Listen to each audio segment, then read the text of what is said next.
Yeah. People is like that here. You try your best to give them chance if they can fix the idiot done to my life. Honestly, I've been to ears clinic hoping that they can remove the camera because it's make noise to my ears. Oh my God. They need to vacuum my ears very carefully not to remove. Yeah. Sad, right? Kahit anong gawin mo sa tao na pagbigyan sila to fix their wrong job, they will make more problems. Yeah, that's their job, guys. Make more problems. And I hope that you can fix your problems. Yeah. And it's not my fault if I'm shouting to my video, not in clinic. No, I'll never do that. Honestly, I talk to her nicely. Yeah. I'm hoping that she can help me to remove that noise because there's a noise that it's make me irritating, I said, and I want to remove that. She said that maybe it's earwax. Not only earwax, she know what's happening to my life here in Denmark. It's very simple. Yeah, Era Clinic, Ears Clinic in Grino. Honest is do your job. I go there not only my airwax because my airwax is, it's easy to remove using a cotton buds. But make noise to my ears every morning, evening, especially sleeping time. It's make me more stressed. If you're really willing to help me to remove this before I go back to Philippines, you can do that, Denmark, keep your camera and then use that other Filipina or other peoples if they want easy money. Excuse me, I'm YouTuber. I don't have plan to keep this.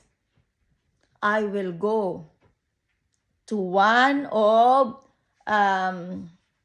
hospital in somewhere in Philippines. Yeah, I don't need to tell. Yeah, because every time that I say something, it's make my life shit. Yeah, but don't worry, Denmark.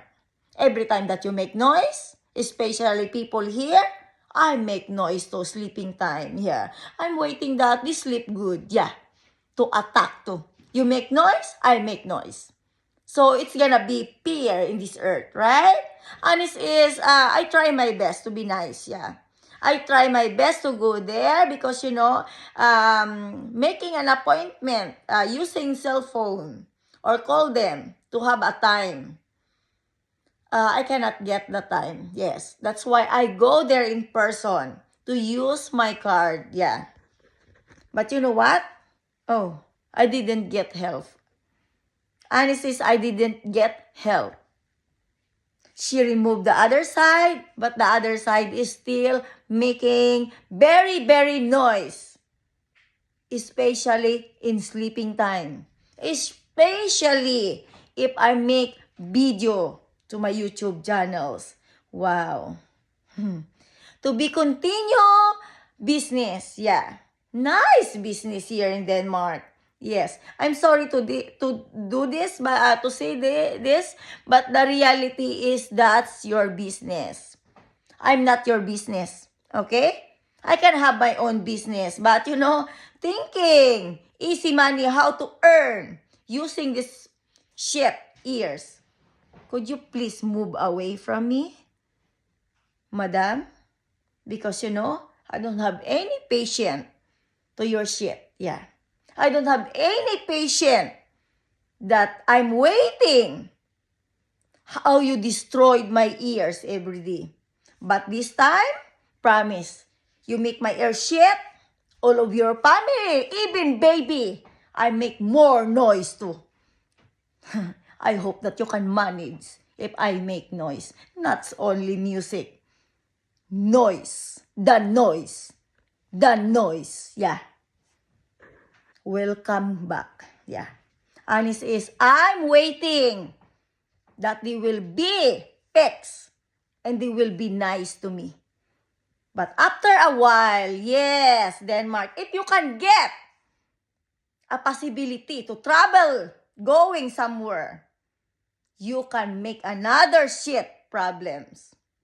By the way, welcome hell. Yeah. Do you want to go to Philippines, right? Just go with me. Yeah. But don't ever touch my body. Yes. Puking ulul nyo nga pala lahat. Puking shit nyo nga pala lahat. This time, I don't need to trust any one of you. Yeah. Why? Because you are the most untrusted person. Yeah. So goodbye, world.